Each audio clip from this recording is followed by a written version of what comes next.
Okay, good evening, ladies and gentlemen. My name is Bryce Gordon. I know I haven't met all of you, but this is my presentation for our final presentation for our facility management class.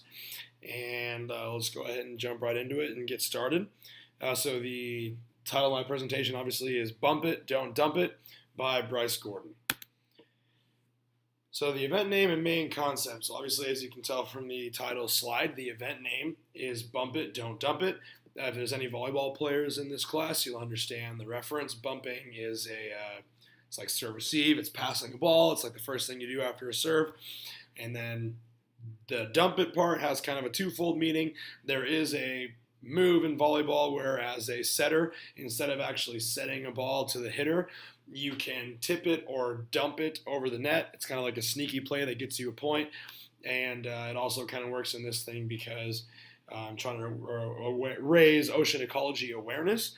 And this is saying don't dump it, as in like don't dump your trash and your garbage and your litter and all that kind of stuff on the beach, in the ocean, whatever it may be. Now, the main concept of my event, it is a beach volleyball tournament.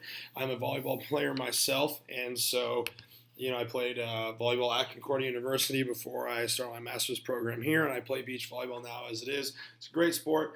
It's very fun. I really enjoy doing it, and honestly, when you think about it, especially here in Southern California, in the grand scheme of things, compare indoor volleyball to beach volleyball. It's both volleyball, but in the grand scheme of things, you get to go outside, you get to be on the beach, you get to play in the sun, in the heat, and when you're done, you can hop in the ocean, cool off, have a great time overall. And so, yes, it's a beach volleyball tournament, and kind of the whole purpose of it is to benefit ocean ecology and awareness. Particularly, I'm trying to team up with the Surfrider Foundation. And so, Surfrider Foundation is a foundation based in the United States that is dedicated to hosting cleanups at from coast to coast across the United States, and that also does include Hawaii and Puerto Rico. And their goal is to just raise awareness across the country about the deleterious effects of littering and trash on our beaches and our oceans and the wildlife that that comes with everything there. And moving on, feasibility. So the feasibility of my event. Now, the first point to look at is honestly, it's incredibly feasible. So my plan is to host the event in Huntington Beach, California, particularly right at Huntington Beach Pier. For those of you familiar with the location, north and south of the pier, there are all kinds of beach volleyball courts. Specifically, there's actually 23 courts exactly if you include the north side as well as the south side courts. And Huntington Beach in and of itself is known as Surf City, USA. It's essentially the beach city of Southern California. It's the home of one of the biggest AVP tour events of the season. For those of you that don't know, the AVP, I'm going to mention a couple times in this presentation, is the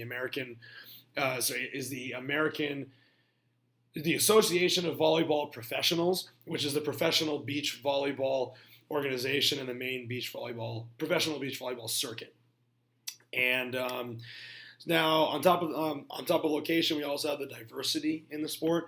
The nice thing about beach volleyball is it's a sport that you can play no matter your gender, no matter your age. I've played with anyone from ages 12 all the way up to people of ages 60 and even a little bit older. So it's nice just because anyone can come out there and play. You can be on an even playing field, even if you're not necessarily good at indoor. You can be a good beach volleyball player. I'd be a prime example of that. Another reason this is going to be such a feasible event is because so the city of Huntington Beach enjoys hosting events such as particularly volleyball tournaments, but they also host surfing tournaments, like I told you, other sports tournaments that can be played on the beach. However, the nice thing about my event specifically is that it kind of kills two birds with one stone. So it benefits the city in the sense that this event is going to bring local as well as national tourists to Huntington Beach, to the pier, which is right on Main Street. So it's going to bring a bunch of business because people are, athletes and spectators are all going to go to the different restaurants, the stores, the restaurants, the stores, and everything else that you're going to find right up along Main Street in Huntington. And it's also going to bring to the beach itself. And there's, the little like lemonade stands and the food stands and all that kind of stuff that you're going to find on the boardwalk.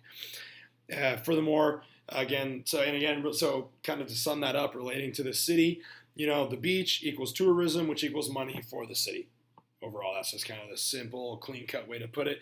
But it's also benefiting the environment, which is indirectly benefiting Huntington Beach, because we're trying to raise awareness about how we don't want you guys or anyone to pollute the beaches or the oceans, because it makes the beaches look ugly, makes the oceans look ugly, it kills all the beautiful wildlife that's in the ocean. And Huntington Beach as a city honestly does rely on the beaches as a huge source of economy and tourism and all that kind of stuff.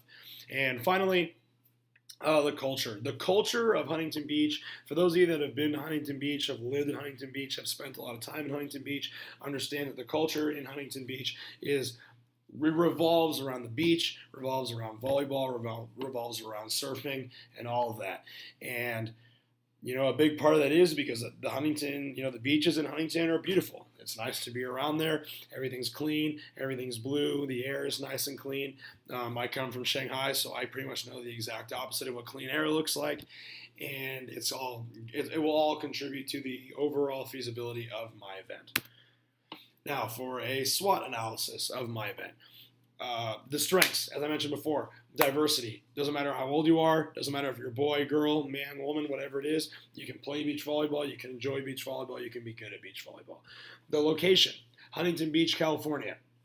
Plenty of courts, very easy to play. They host tournaments all the time. The city is more than open to hosting all kinds of different tournaments and events on their beaches and on their courts. That's why they actually have courts that are just permanently built in there, set up with nets. And then there's also the economic and the ecological benefits of the event. So again, economic, like I said, all the tourists that are going to come for the event, and even just the local athletes that come and participate in the event are going to probably end up going to the bars, restaurants, stores along Main Street, on the pier, and all of that, and the ecological benefits of it, where we're going to hopefully, through our ties with Surfrider Foundation, are going to really emphasize the importance of keeping the beaches clean and the oceans clean and not littering and not polluting in order to allow our wildlife to continue to prosper. Now, we do recognize several weaknesses. One is going to be the visibility of our tournament. So, granted, we're not the AVP. We're not the CBVA, which is the College Beach Volleyball Association. We're not the NCSVA, which is the National Collegiate Sand Volleyball Association. We're not one of those big tournaments, and so it might be difficult for us to really get our name out there and actually get athletes to come and participate in our tournament. There's also a popularity discrepancy. As I mentioned earlier, Huntington Beach is also the host location of the Vans U.S. Open of Surf. And people love going to Huntington Beach to surf pretty much year-round. And so there could be a little argument that, maybe in Southern California, particularly Huntington Beach, surfing is a more popular sport than volleyball. And finally, weather. Weather doesn't matter whether it's heat, wind, rain, whatever. Weather is unpredictable. There's nothing we can do about it. We can't control it. Anything can happen. However, I am choosing to host this event in the month of June. And so pretty much by the time we get to June, especially over the summer months in Southern California, rain isn't really an issue. So really the biggest thing we'd have to deal with is heat. Next, we have opportunities. So, we have several opportunities with my event. It would be endorsement and sponsorship. This kind of ties in with their weakness of visibility. So, yes, we're not one of these big name tournaments that that's hosted regularly in Huntington Beach, California. However, because we do have this kind of benefit side to our tournament, particularly an ecological benefit side, I feel like I do have a very solid opportunity at being able to contact the AVP or the CBVA and getting some kind of endorsement or maybe even a sponsorship from them, so that way they will help advertise our event. Because obviously if it says that it's sponsored by the AVP, it's going to attract more attention of local Southern California beach volleyball players, because they're going to be like, oh wow, I know the AVP, and if the AVP is going to sponsor an event like this, it's probably worth going to. Another opportunity is going to be local volunteers. Having been a collegiate volleyball player here myself, I understand that both high school and college volleyball teams, men's and women's, and boys and girls, are looking for opportunities to volunteer in the community and in Southern California, and this would be a great opportunity for them to volunteer with the sport that they love and the sport that they play, but to be able to be out on the beach and involved with the sport of volleyball. And finally, as you guys might have seen from one of the first couple weeks, actually the very first week in my introduction video, I am a certified athletic trainer. I'm an athletic trainer at Azusa Pacific University.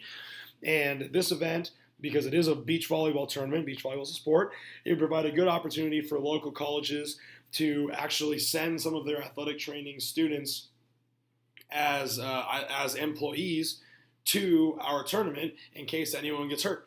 Obviously, in any sport, there's this inherent risk of injury, and so you want to make sure that you have some kind of medical personnel on staff in case something does go wrong. So having 2 athletic trainers on staff, as a paid position would definitely be a good way to go. And then finally, threats to my event. Just like, again, I know it was a weakness, but it's also a threat. Weather. Yes, I'm hosting the event in the month of June, so there's a little bit more stability as to what the weather is going to be like. However, weather is unpredictable. You never know what might happen. Scheduling conflicts. Again, this kind of ties into another weakness. Due to our lack of visibility, there are all kinds of events that are hosted around on the courts surrounding the Huntington Beach Pier, and whether it's the AVP, the CBVA, whatever it might be. And because those are more well-known and more popular and more established tournaments, the city of Huntington Beach is going to be more inclined to scheduling those events and prioritizing those events. So we need to make sure that we can schedule around there. And then finally, this again ties into the visibility, popularity part, weakness, lack of interest. If people just, either don't care about or don't believe in the legitimacy of our tournament and what we're doing, and there's no interest and there's no athletes to play, then that's obviously going to be a problem. Moving on, budget, personnel, and vendors. So the overall estimated budget for my entire event is $12,000, and this is $12,000 that we're basically hoping to essentially spend entirely and make up entirely. This isn't intended to be a for-profit event. I just want to be able to put the event on, and most of the only entity that is going to be getting any kind of profit will be Surfrider Foundation. And so that $12,000 is going to be divided between employees who I would like to be able to pay $12 an hour for a $12 day, which comes out to about $240 per person. Employees that are going to be included are looking at about 2 general referees that are going to be involved in the overall structure of the tournament and just keeping track of wins and losses and how people are progressing in the men's and the women's division. 2 check-in people who are going to be at the front, constantly ready for people who are coming in to check in. 4 people who are going to be coordinating setup and tear down. 2 athletic trainers, as well as a DJ for there to be music and everything. About $3,000 of that budget is going to go towards essentially resources. So that's going to be, and supplies and materials. It's going to be balls, antenna, and lines, because although Huntington Beach as a city does provide the nets themselves, they don't provide balls, antennas, and lines. And we need to be able to provide those for each court and have plenty for everyone. Also, I'm going to set aside about $2,000 for for food truck. And Sancho's Tacos is a local restaurant in Huntington Beach. They have nachos, tacos, burritos, all that kind of stuff. They're actually literally right across from the pier. So having a taco there would be a way to get for a local business to advertise itself further during our tournament. And there's also Huntington Beach Beer Company, who doesn't like beer. There's going to be a lot of adults that are going to be involved in this tournament. And so obviously the beer will only be provided to people of age, but it will be nice to have a local beer company advertise as well. And then finally, the facility, about $1,000 is going to go towards the city of Huntington Beach itself, just in order for us to be able to reserve all 23 of the courts for this tournament. The event timeline. The way this is going to work out is basically from 6 to 8:30 a.m. is going to be setup. Setup is going to involve setting up the lines, making sure there's several balls at each location, making sure that antennas are up, making sure that the people that have the clipboards with all of the scheduling and the players and the teams and the pools are all going to be located at each court, so the volunteers that are eventually going to come and be in charge of each court know what's going on. From 9 to 9:30, we're going to have the CEO of Surfrider Foundation give an address to everyone, kind of tell everyone attending the event, both spectators and athletes, what Surf Rider Foundation is about, what they do, why we're doing this in the first place. From 9:30 to 10, it'll be pool court announcements as well as warm-ups for the players and the athletes. And the event, the tournament play itself, is going to run from 10 a.m. to 5 p.m. And the food and beer trucks will be on the premises from 11 a.m. until 3. And then from 5 to 6 p.m. is going to be cleanup and tear down. Parking and check-in. For those of you that are familiar with Huntington Beach, and even though for those of you that aren't, there's plenty of free as well as paid parking available. Right? Honestly, it's just the closer you are to the beach, it's going to be paid.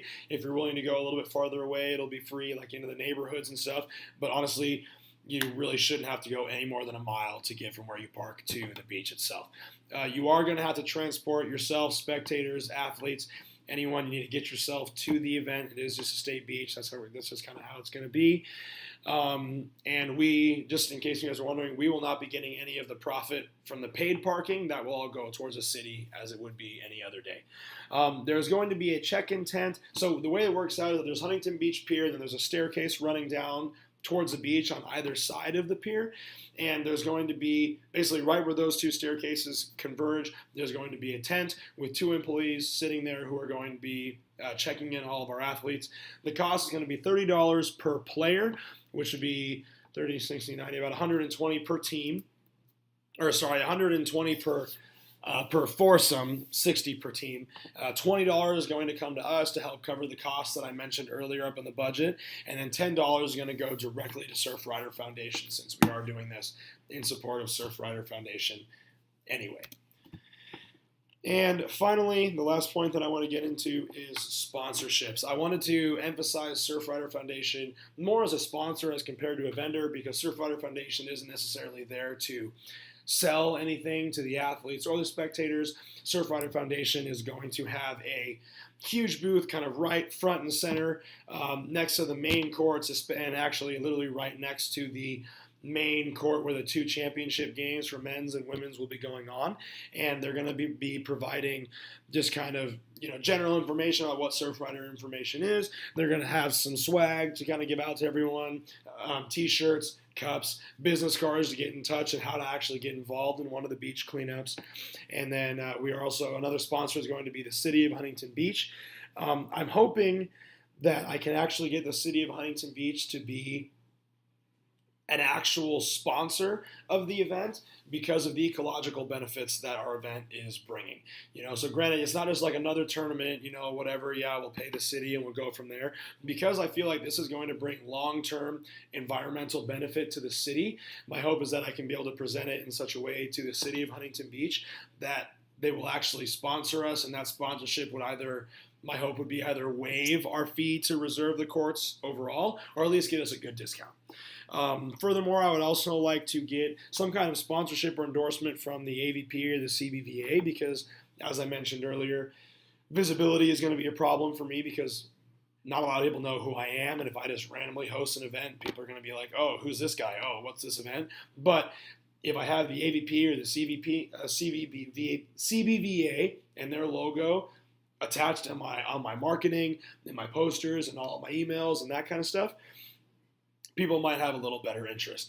Hurley is a sponsorship that I think I can get, because if you're familiar with Huntington Beach Pier, literally as soon as you cross the street from the pier onto Main Street, Huntington Beach, there's a huge Hurley store right there. It's the first thing right on the corner. Hurley is huge in the beach volleyball world, obviously because of their board shorts and their bikinis and all that kind of stuff. And then again, Sancho's Tacos, like I said, it's a local restaurant that's also right by the pier. And so I think should be able to get a good sponsorship from both of those. Now, if you see my PowerPoint, I have put little asterisks next to the AVP, CBVA, as well as Hurley and Sancho's Tacos. And that's because those are the 3 sponsors that I'm hoping I could get to add to our grand prize package for the male and female championship teams.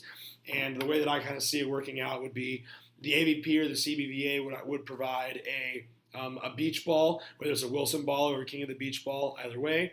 Hurley would provide, obviously, board shorts for the men, and then bikinis for the girls team that wins. And then Sancho's Tacos provides some kind of gift card for the championship winning teams. And that is the conclusion of my final presentation and my final event for our facility and event management class. It was a pleasure being with you guys in this course, and I hope you guys enjoyed this presentation. Feel free to leave in the comments any kind of questions, comments, or concerns that you might have. Thank you very much, and I hope you guys have a great night.